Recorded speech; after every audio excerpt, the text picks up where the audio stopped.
from the Fox 5 studios, this is the RebZone Sports Show. The Runnin' Rebels win big on the Strip this week. UNLV getting back in the win column with 2 straight dubs on Las Vegas Boulevard.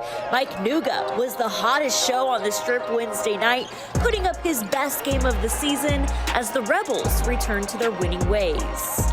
We demanded more out of everybody after San Francisco, and coaching staff included. We absolutely admit we needed to do more, and the guys took it to heart. They've done more, and we challenged them again tonight to do even more. And let's just see how good we can get. And we're sitting down with the only freshman on the team, Keyshawn Gilbert, who tells me why he loves being the youngest guy on the team this season and how hard he's working every day just to prove he can hang with the older guys. 2 straight wins, 2 non-conference games remaining. The Runnin' Rebels are looking to close out the year strong. Coach, we were just talking about how much your players love each other, and it's clear to see in the games, it's clear to see in practice, just how tight your squad is this season. Yeah, a group that really likes each other. They enjoy competing with each other. They enjoy, those moments you saw right there with Keyshawn and Donovan. They root for each other, but they like going at it every day in practice, but they understand when it's game time, you go kind of together and go work for each other. A big week for you guys, 2 straight wins. Did you like the response you saw from your guys coming off 3 tough losses? Loved it. One of the concerns we had was the confidence. Being a new group, having UCLA on the road at SMU, on the road at San Francisco. Not that those wouldn't pay off in the end and help us down the line with the group, but would that hurt our confidence a little bit? How would we react against Seattle and Hartford? And I thought the guys did an unbelievable job. They came out and played with energy. They had fun. They played for each other. So the bounce back was really good to see. And hats off to them moving into the Michelob Ultra Arena this week, being able to adjust their practice and playing and performing well. So let's take a look at yesterday's game against Hartford. The Runnin' Rebels looking to win 2 straight at Michelob Ultra Arena. There's the guy who's been shooting over 50% from the field in his last 3 games. Baller Bryce Hamilton. Rebels rolling early. Jordan McCabe over to Hamilton in the corner. Too easy. He could drain a 3 with his eyes closed. Donovan Williams to a wide open Justin Webster money. UNLV leads 24-18. Hartford responds from deep. No rain in the Valley this weekend, but it was pouring 3s at the Michelob Ultra Arena. The Hawks shooting 6 of 12 from deep in the first half. Hartford kept clawing back. Jordan McCabe tied his career high in assists with 11 yesterday, letting it fly from deep as UNLV takes a 44-35 lead at halftime. Hamilton, of course, doesn't take his foot off the gas in the second. Season high 33 points from Hamilton, but I'd have to say, Coach, Donovan Williams got the crowd going yesterday. Dude was a monster out there. His best game of the season, putting up a career high 32 points. Stretch was just straight balling out there. It was Donovan and Bryce all day long. The 2 combined for 65 points yesterday as the Rebels win 2 straight on the Strip this week. A big 95-78 dub over Hartford. Here's more from Stretch. The coaching staff has been very strict on us in terms of the shot selection. I know we've talked about it for a few weeks now. And so I think now we're starting to turn that corner of instead of taking, mid-range shots or contested jump shots or whatever, we're putting our head down and we're going not, out of control, but we're actually attacking the rim. We're forcing defenses to move. We're forcing them to, be in a position that they don't really want to be in. So I think for us, like the coaching staff says all the time, it's just our daily habits every day. When we go back to practice, continuously working on, getting by our man, getting to the paint, finishing, making the right pass, making the right play. Coach, your team put up 95 points on Saturday, 76 points on Wednesday. I mean, these highlights are fun to call. Was it exciting to just go over that film and show your team what is working well right now? It was. I think, those are a lot more fun and, a little more better flow to the games than some we had earlier in the season. But, as Donovan said, this is a group that's taken the coaching great. We don't have all the answers. We have the suggestions, and they've kind of taken it over. They realize our shot selection wasn't great in the beginning of the year, and they've done a great job of being stubborn in getting a better shot for each other. And I think last night, as much as any game this year, that really showed. We obviously didn't play the way we wanted to in San Francisco, but our shot selection was better. And then moving over to Seattle, it was better. And then last night, I think without any doubt, it was the best of the year. Well, we're seeing Bryce Hamilton just continue to improve each game this season, shooting over 50% from the field in his last 3 games. In your eyes, how is Bryce growing underneath you and your leadership? I think Bryce has just done a really good job of being patient, and as they all have. But Bryce is unique. He's got an ability to score. He's got a gift, an understanding of how to put the ball in the basket. And I think, as we mentioned from a couple weeks ago, 3-4 weeks ago, that it was on us as a staff to continue to try to put him in better positions so that he could play more free and more confident. And I think we're just continuing to get more and more on the same page. But we love the way Bryce is playing. He's aggressive, taking good shots. He's sharing the ball, and I think the guys are having a lot of fun right now. How is Bryce a leader in the huddle? How is he a leader on the court? What are you hearing from him? Yeah, Bryce is a very high IQ player. He recognizes things. He's smart out there. He sees things happening. He sees what's going on. And Bryce will he'll come over and he'll say something quick to me, a suggestion. And I love it. I love it when he does that, because those are the guys. The guys out there are the ones who see it. They feel what's going on. They sense the momentum and the mood and the way things are going. So I'd love for Bryce to even get to the point where he barks out the other guys where to go to run a play, get things going, and I think we'll see that here in the near future from him. All right, Coach Bryce Hamilton. We'll talk to Mike Nuga next, another baller on the Runnin' Rebels team. Time for the Mike Nuga Show, the hottest show on the Strip on Wednesday night. Mike Nuga flexing on Seattle, putting up his best game of the season. Nuga coming out hot with a chip on his shoulder after the San Francisco loss. We'll hear more from the 5th-year guard coming up. You're watching the RebZone Sports Show on Fox 5.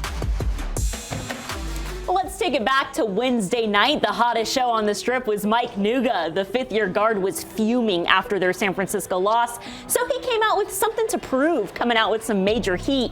Nuga starts the night with back-to-back threes and ties the game up at 8. Rebels getting their swag back on Wednesday. Jordan McCabe throws it over to Rice Ham, and Ham taking flight. Rebels on top 20-13. The Redhawks kept clawing Cameron Tyson from way downtown. Seattle staying in this thing, trailing 20-19. Redhawks sprinting to the basket, but watch this. Bryce Hamilton says, nah, get out of there. Nuga launches the ball down to Royce Ham, and it's a dunk show on the Strip. Turn up, Rebels having fun. Hamilton active on defense, and I'd say he's pretty good on offense too. Hamilton can drain a 3 with his eyes closed. Donovan told us he dreams about dunks. I think Bryce probably dreams about draining 3s. Rebels take a 32-23 lead. Seattle staying hot from deep, knocking down 6 3-pointers in the first half. The Redhawks would trail 36-30 at half, and UNLV shuts it down in the second. Hamilton over to a wide open Williams, who knocks it down from deep. How about Justin Webster from the corner? Money. Rebels on top 51-40. But the star of the night, guys, was Mr. Michael Nuga, posting a season-high 21 points, a career-high 8 assists, knocking down 5 3-pointer baskets against Seattle. His face says it all, Coach. He is fired up. Nuga told me he could feel a mental switch in this game as he saw his entire team step up their game. Yeah, completely. Even from everybody, coaches, everybody. I feel like everybody stepped it up, and we know what we have to do. We know what we're capable of. So we're just getting back to that, and we're going to continue going with this. Well, Coach, talk about that chip your guys had on their shoulder in practice this week, coming back from San Francisco, and the response you saw from them. Yeah, I think Mike said it best. He was somebody who was really frustrated after the San Francisco game, but he kind of put his money where his mouth is to an extent. He went out there and played incredibly hard and had best night of the year so far. And 21 points, 8 assists is a pretty good night.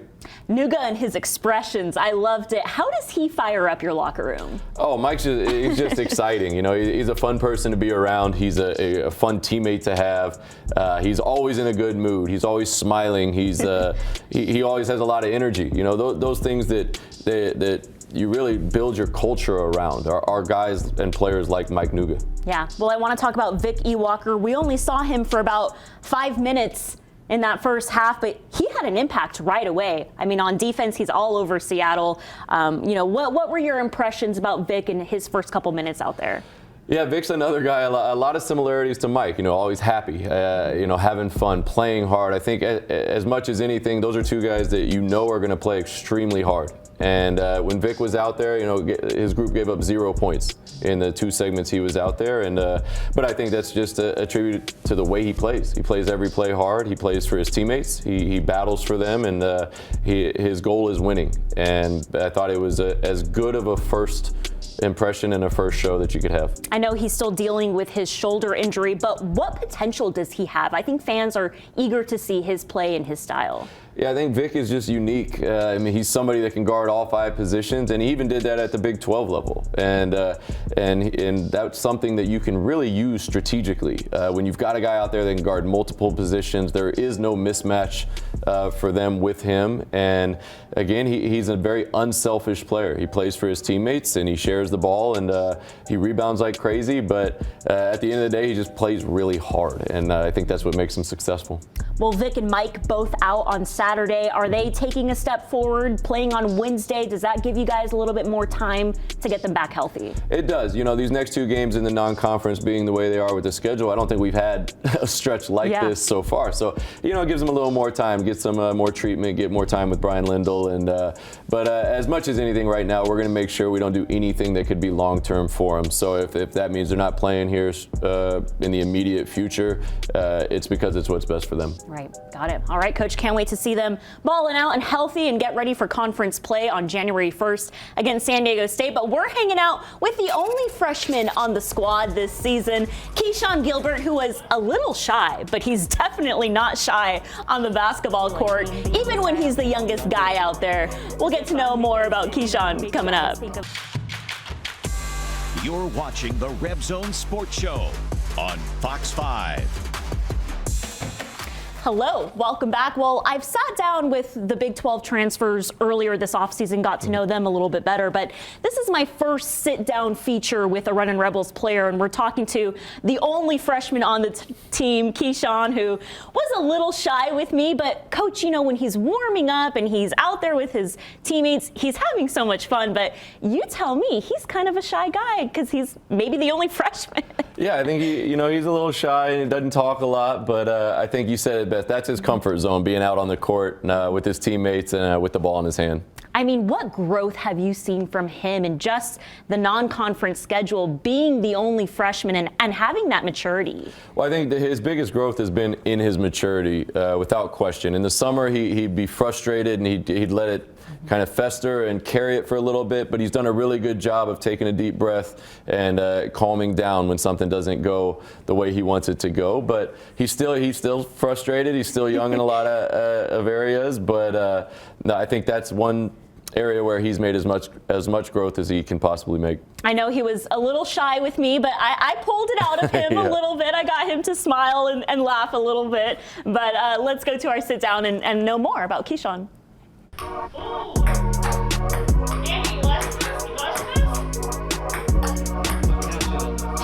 Who introduced you into basketball? I wouldn't say I got introduced. I was just like playing. My mom signed me up for like a YMCA league in St. Louis, and I wasn't even good. I didn't dribble the ball up the court. I used to run with the ball. I used to be like dancing at half court, stuff like that, tackling people. And then I don't know. I just kept playing. Eventually, I took it serious a little bit.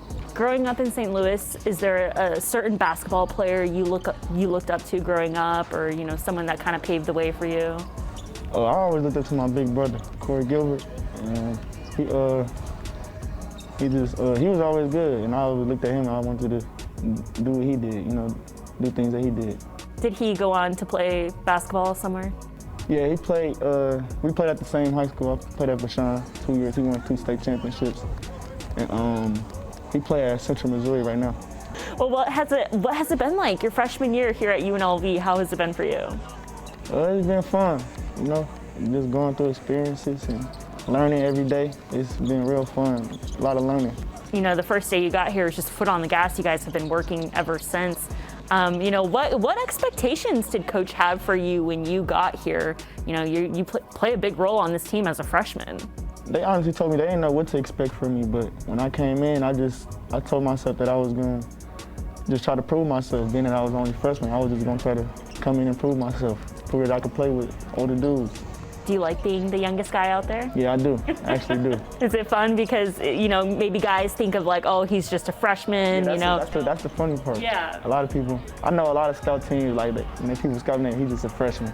But when I come out there, I surprise him, and it's like, okay, he could play with us. He nothing to play with. Some of the older guys like Jordan, how does he help you? How are the older guys kind of mentoring you too as well? They just tell me, just keep doing what I'm doing and work hard, really. Like, of course, I'm a freshman, so I'm gonna make mistakes, but they always let me know that, like, it's your first year of college at the end of the day. So you're gonna make mistakes, but it's about learning from them and growing from them. Talk about the brotherhood on the team. You guys seem really tight. You guys seem like a funny group too as well. It's all love with us. Like they know, like, it's easier to click with people that got your back 24/7. So I think that's why we play so good together, because we all 10 behind each other. We 10 toes behind each other. So that just makes basketball more fun and off the court more fun. So yeah. What has Coach Kruger taught you this season? How have you grown underneath him? I've grown a lot, just to be more level-headed and not let plays, trickle. Like mistakes they just let me know that mistakes gonna happen, and don't be scared to make mistakes. It's just about to have a next play mentality 24/7. Do you feel blessed right now to be where you are and have this opportunity and play for the Runnin' Rebels? Yeah, for sure. For sure. It's definitely I can't believe it type of feeling. Cause it's funny that you say that, because like the other day, we probably was playing. We was playing Cal, and I was on the bench. I was talking to Coach B. I'm like, I really play at UNLV. I'm really a college. I'm really in college right now. I'm really playing college basketball right now. I'm like, yeah, you is. You're doing a good job at it too. Lastly, Keyshawn, are you having fun? Are you enjoying this ride? Yeah, for sure. I'm having fun. That's one thing I am having. I'm having a lot of fun with these guys. Keyshawn has a fire in him. When he's out there, he's physical, he's tough, he has a fight. What impact does he have on your team, and what do you expect from him this year? I think just that. Keyshawn's one of the most competitive people that I know. He's one of the most competitive on the team.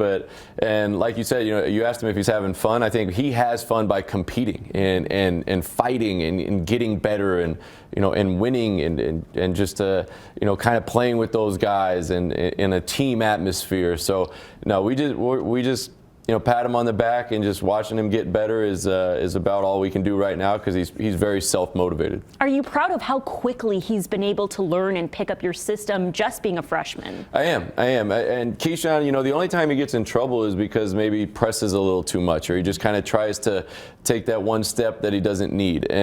But all the ability's there, and the more that he continues to understand and get reps, I think he's gonna be a really, really good player. Well, he's a lot of fun to watch, a lot of fun to hang out with. He had Crocs on. I got to get a pair of Crocs, Coach, I guess. Yeah. All right, 2 non-conference games left. Hey, did that non-conference schedule fly by or what? We blinked and 2021 is over. Find out which 2 non-conference teams are coming to town as the Rebels look to finish the year strong. You're watching the RebZone Sports Show on Fox 5. 1 game on Wednesday and 1 game next Wednesday. That is all she wrote. The Runnin' Rebels will host a 1-9 Omaha team on Wednesday night at 7 o'clock. Next week, UNLV will host the USD Toreros, who are currently 6-5, winning 2 straight against Cal Poly and Cal Lutheran. Coach, we get kind of a little break Wednesday and then next Wednesday, 2 games left.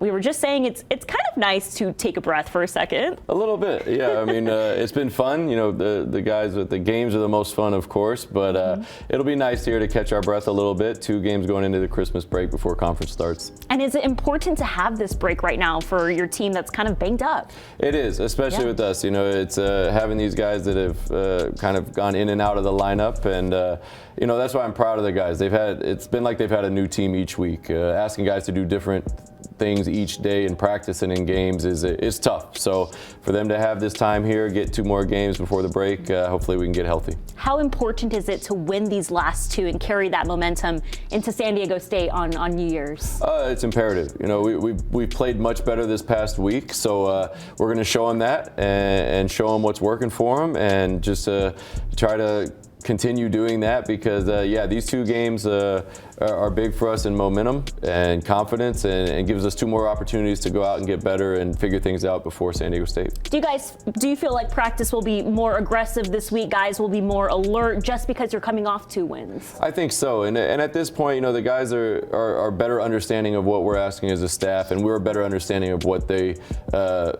can do each day. So our practices, even this past week, have been much more concentrated, a little shorter but more intense, and I think we're getting to that point in this season where that'll be more of the norm. All right, Coach, lastly, we'll just wrap it up with, do the guys get a little Christmas break? Do they get a chance to go home? Oh, yeah, they get a couple days. After the San Diego game, they'll get a couple days, go back home, and then come back out here just after Christmas, get ready for San Diego State. And we were just saying, home is here in Vegas for you now with your parents and your baby. Yep. How awesome will it to be, we'll spend Christmas here at home in Vegas? No, it'll be great. You know, you have a couple of days where we can take a deep breath, watch some basketball and football, and just kind of take a breath, get ready, and get back after it once everybody comes back. All right, well, Coach has reminded me how much shopping I have to do, because when we get a break, we don't think about shopping. No, you'd like to kind of take those days to yourself. To sleep and rest and you still gotta go shopping. Eat, but we gotta go shopping. So he has babies at home. I have a niece. I got some Christmas shopping to do, Coach. Yes, you do.